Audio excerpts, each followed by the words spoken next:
Hello GIS students. This is the video for Lab 1. The purpose behind this video is to provide an orientation into the ArcGIS software. That is the software that we're going to be using for the laboratory component of this course. In previous semesters, I have always lumped this section into the next lab, Lab 2, and they were combined into one lab. Well, it always seemed to take a long time. And especially for my on-campus students, the ones who are physically in Hillman Hall taking this on campus, is that sometimes there just wasn't enough lab time to go through all this orientation and complete the laboratory exercise. So what I'm doing this semester is I am splitting those into two and making this orientation session due before the actual lab part. The reason for this is I hope that it will make things a little bit clearer. It'll give you the background that you need to complete the lab part, and it won't be so complex. By splitting it apart into these two sections, I hope that it makes it a little bit more easier and more obtainable, and that you can get through it quicker. So what I'm going to do in this particular lab section is just provide you, or this lab right now, is to provide you just a general orientation to ArcGIS software.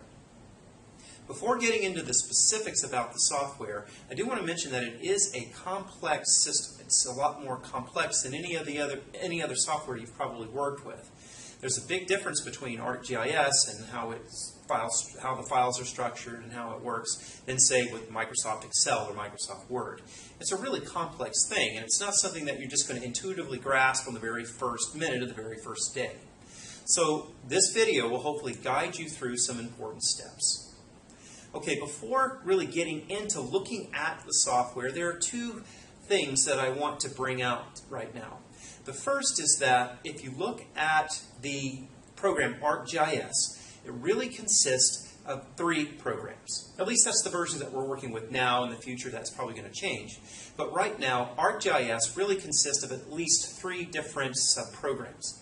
Actually more, but 3 big ones that we're going to use. And those programs are ArcMap, ArcCatalog, and ArcToolbox. So those are the 3 main components of ArcGIS. So I can write that down on the board. If we look at ArcGIS, it consists of ArcMap, it consists of ArcCatalog, and it consists of ArcToolbox. All 3 of those are important, and it's a good idea to have an understanding of what each of these things can do. Now again, there's more of that. If you opened up ArcGIS, you'll see a lot more things here, but just for the beginning, in this orientation session, note ArcMap, ArcCatalog, and ArcToolbox. What ArcMap is it's the component of the software of ArcGIS where you'll actually upload your data and you'll create maps, you'll measure, you'll query. It's the main layout for the software. Most of what we do this semester will be in ArcMap. And so when you really are working in what you say ArcGIS, it's probably going to be working in ArcMap. Next is ArcCatalog. ArcCatalog is a component of ArcGIS, and what it does is file management. GIS files are very complex for reasons I'll explain in just a minute. And the catalog system will allow you to edit files, copy files, move files, browse for files a lot easier than using traditional PC types of things like the traditional my computer. I can get that right. The traditional My Computer or the Windows Explorer doesn't really work well with these complex geospatial files, especially raster data sets or even with just your run-of-the-mill shape files. So we use ArcCatalog to create new files, again for edit files, copy files, paste files, and just general file management. And then there's ArcToolbox. And ArcToolbox contains much of the different analytical tools that we're going to use. So during the semester, we're going to learn about how to overlay files, how to create buffers, how to do different raster operations, and all of those are basically a tool set. And all those tool sets are housed under ArcToolbox. So it contains a lot of the tools that we're going to use on the data. So in a nutshell, ArcMap is where the data are displayed. Our catalog is where we do file management, and our toolbox is where we have all the different operations and analyses. These are the different tool sets housed. Okay, the next thing I'm going to do is talk just a little bit about the way ArcGIS, and specifically ArcMap, is laid out. Let me erase this from the board. And one of the things that I want to point out is if you just turn on ArcMap, here's a better color.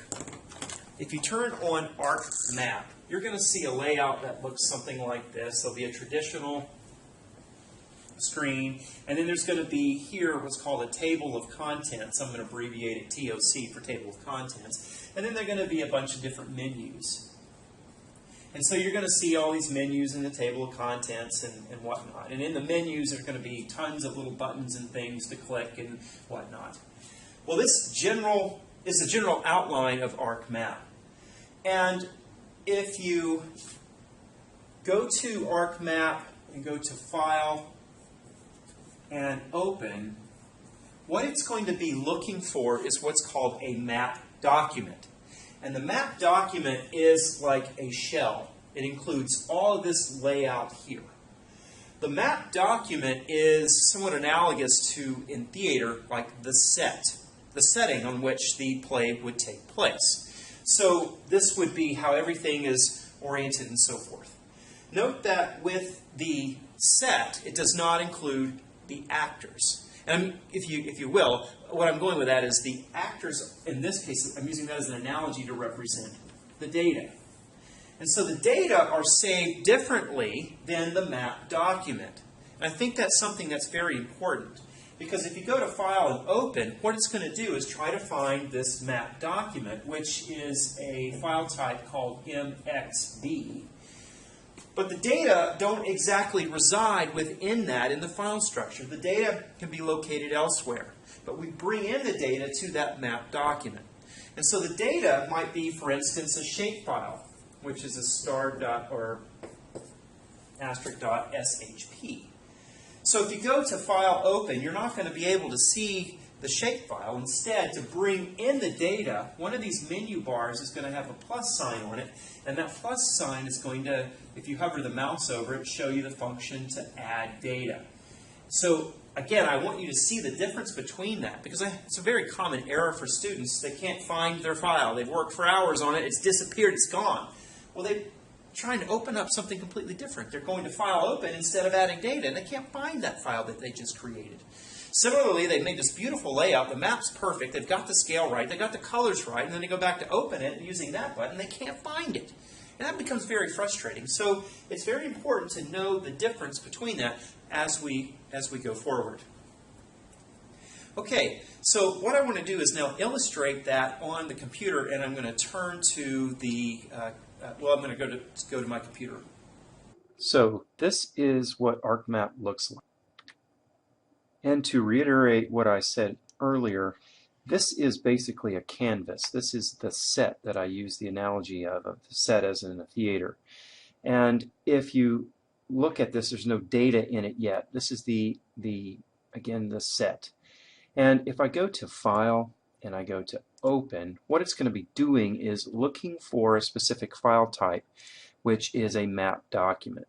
So this map document is not necessarily the data, it's just the layout. It's the set, it's the props. And if I click on that particular map document and we look at its properties, you can see that it is a file type MXD. So what I'm trying to illustrate here is that if you go to the File Open, which seems like a very normal thing to do, then it's only going to open up the set. It's not going to bring in the individual data. So the next thing then is how do we actually bring in data into ArcMap? And you would use the Add Data button. And so I hope that you can see the difference between the File Open and File Save versus the Add Data. So when I click on Add Data, I can add this data later, for instance, which is the US states, and here it is. Another important thing that I discussed earlier was that ArcGIS consists of 3 programs: ArcMap, ArcCatalog, and ArcToolbox. So what we're looking at here is ArcMap, and I found it by going to Start Programs, ArcGIS, and ArcMap. But I also wanted to illustrate the other two supporting softwares. So again, this is ArcMap, and this is the dominant program of ArcGIS that we're going to be using. It's where we're going to be working on our data, making our maps, and so forth. The other component of ArcGIS is ArcCatalog, and you can access ArcCatalog in several different ways. For instance, there's an icon button here that will allow you to open up ArcCatalog, and there's also a tab shown over here that will tab to ArcCatalog. So ArcCatalog is the file management system of ArcGIS, and you can use it to examine what files are available, to copy files, to move files, and so on. Once again, I highly recommend that you use ArcCatalog for your GIS file management because the file structure of a single data layer is very complex. Let's just illustrate that. So what I've done is I've opened up the just regular My Computer Windows Explorer, and I'm going to show you that same U.S. states map that we saw earlier. And if I go to the states map, you can see that it really consists of several different files. So there's 1, 2, 3, 4, 5, 6, 7, 8, 9, 10 supporting files that all kind of come together to display that one file that we're looking at right here. And again, if you didn't know any better and you went in to copy the states.shape, you would be missing all these other supporting files and it would corrupt and kill the file. So once again, I highly recommend that you use the ArcCatalog to copy, to paste files, to move files, and so on. So the next component is called ArcToolbox. And once again, you can access ArcToolbox in many different ways. There's a button that'll open up ArcToolbox, and there's a button here that'll also open up, or a tab. If I tab to it, this is where you will find all the important, I guess, analyses and other types of tools that you would use with your geospatial data. For example, if I wanted to do an overlay, I could go into the Analysis tool pack, I could go to the Overlay and choose whether I want an intersect or an identity overlay, or if I wanted to do a buffer, it would be under Analysis Tools, Proximity, Buffer, and so on. So all the tools that we use are housed in this toolbox. And there's a huge suite of things. And it looks fairly simple here, but again, a lot of these tools are pretty complex. And as we go through the semester, you're going to learn more about them and what they do and when and where they are appropriate. At this point, though, I just wanted you to get a sense of where ArcToolbox is located so that you can use it for future laboratory exercises. Okay, back to ArcMap. The next thing I wanted to show you in ArcMap is this is a geospatial file, and one of the things that is unique to geospatial data is it is spatially referenced. And so we can look down here and see that as I move the mouse, the coordinates change. And so each pixel on the monitor is linked to the surface of the Earth. And so, for instance, we look at Starkville, you can see the decimal degrees there. Another component of spatial data is that it is scalable. And so we can see the scale of this map here in this window. There are several different ways to change the scale. I could just arbitrarily choose a scale that I select here. I could manually type in a scale. I could use the zoom in and zoom out buttons. So this is the zoom in. Let's zoom in on the southeastern United States. I can use the fixed zoom out, which does it as a fixed interval. You can see here as I do that, it's in units of thousands, so it's fixed.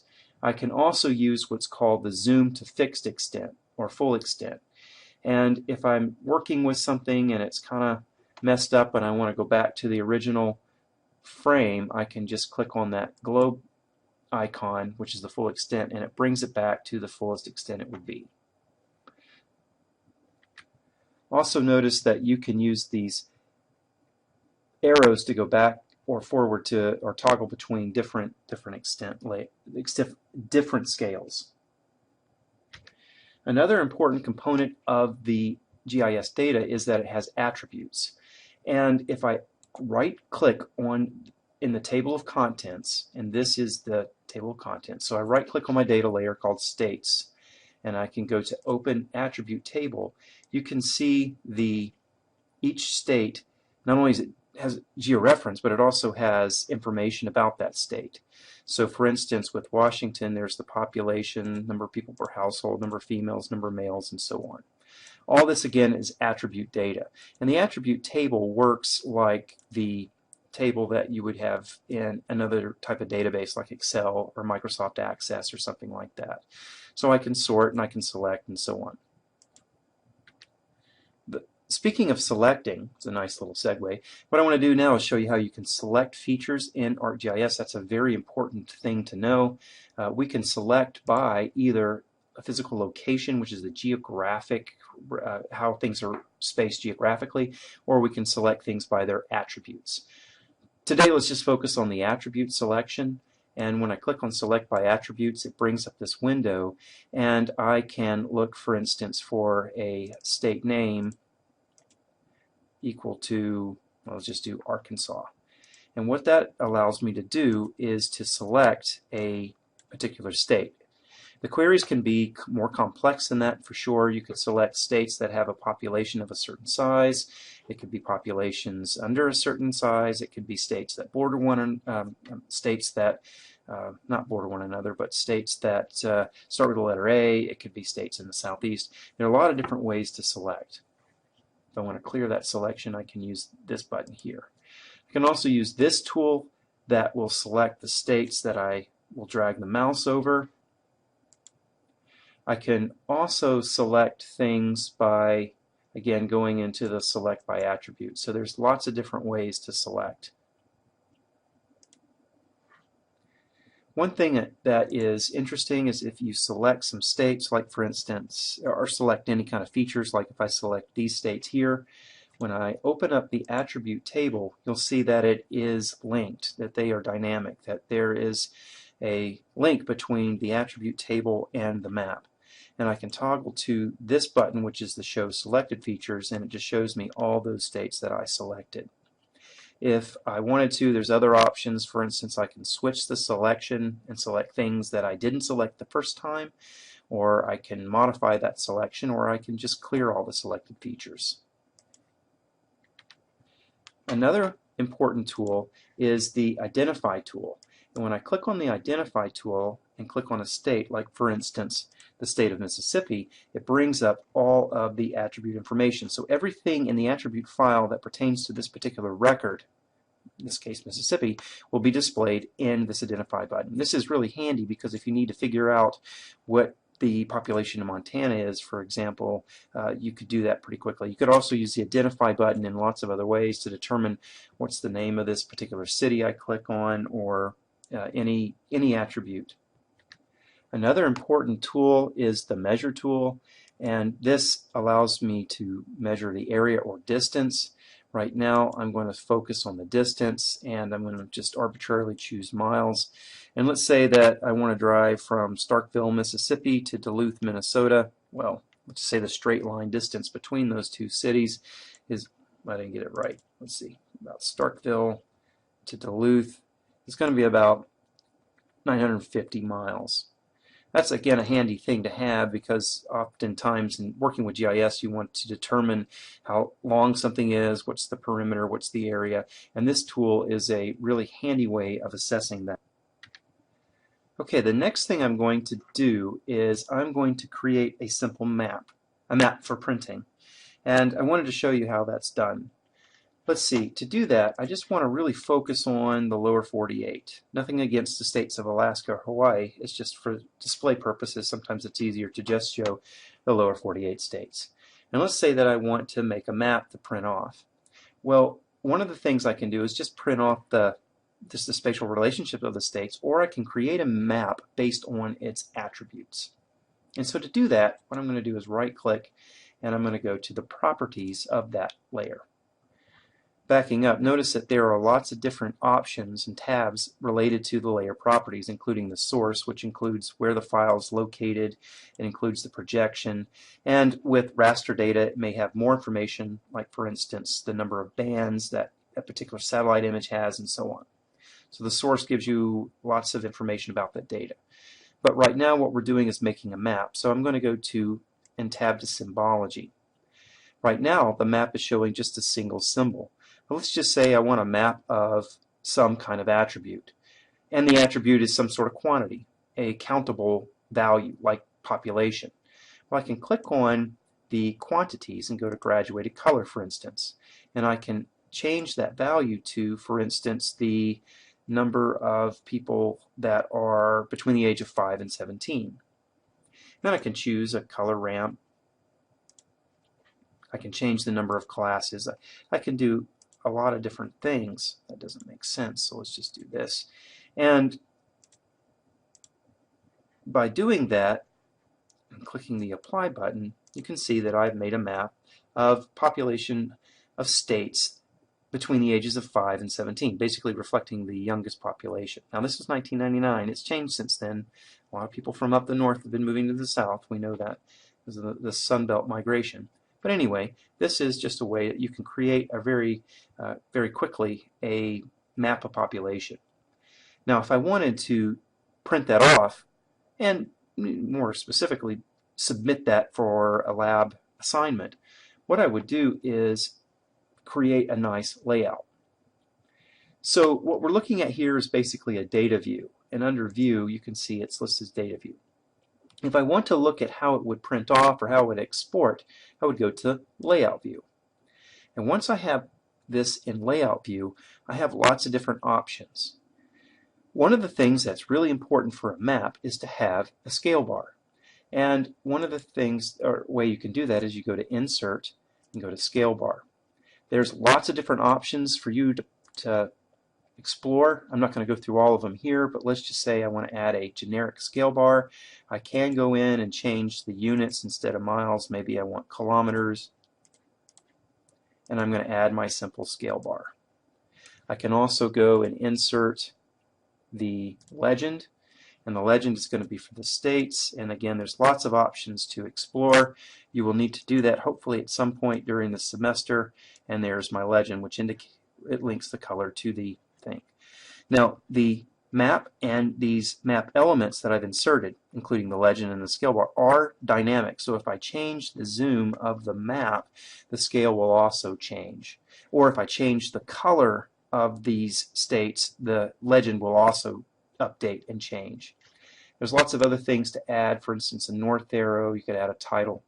So I'm not going to go into too much more detail about how to do that, but this is basically how that map would look if printed off.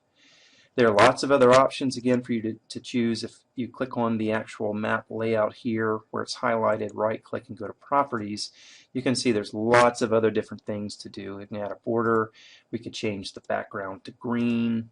We can do lots of different things. I can change the text by clicking on that, going to properties. And so again, I want you to explore a lot of these different options. The last thing I'm going to mention about the ArcMap is that the table of contents is divided into what are called data frames. And the data frame or data layer that you see here includes states, and each particular data frame or each data frame is specific to a certain spatial area and a certain coordinate system. So this particular map is in decimal degrees, like latitude and longitude. If I were to add another map that was in another projection, like in UTM or something else, it isn't going to work well. It might project okay and project on the fly, and it might line up, but in reality it won't. Another thing too is if I have this US map at this scale and I want to show an inset map or something like that, I wouldn't be able to do that just in one simple data frame. So what I can do is I can go into Insert and I can add another data frame. Notice that when I did it, it's bolded, meaning that's the one that is visible. And in this layout view, you can see that that's going to be highlighted. I can go into the Add Data button, and let's just say for the sake of and this counties map, I can make a nice little inset map of the counties. And then I can move that around. Notice that the two are not in the same scale. This one's obviously showing a lot bigger area. It's a smaller scale. This is a larger scale showing a smaller area. And again, I can move that around. The data frame here can be in a different coordinate system than this one, so they don't have to be the same. And I think that's an important thing to know, because as you go through this semester, you're going to want to draw maps and have inset maps and maybe work with maps of different projections, and this is a way to do it. Well, there's no way I can explain the entire software in this short segment, so hopefully this just gives you a very general background about ArcGIS software and will help you with the following lab. Okay, the next thing that you'll need to do after this video is to take the Lab 1 quiz, which you can find in my courses. The quiz is going to be how you're assessed on what you learned from this demonstration video on the basics of ArcGIS. After that, what I'd like for you to do is to open up the instructions for Lab 2 and read them, and hopefully have an understanding of what's required in Lab 2 before you begin that section. All right, well, that's going to conclude this video. Good luck, and I'll see you next time.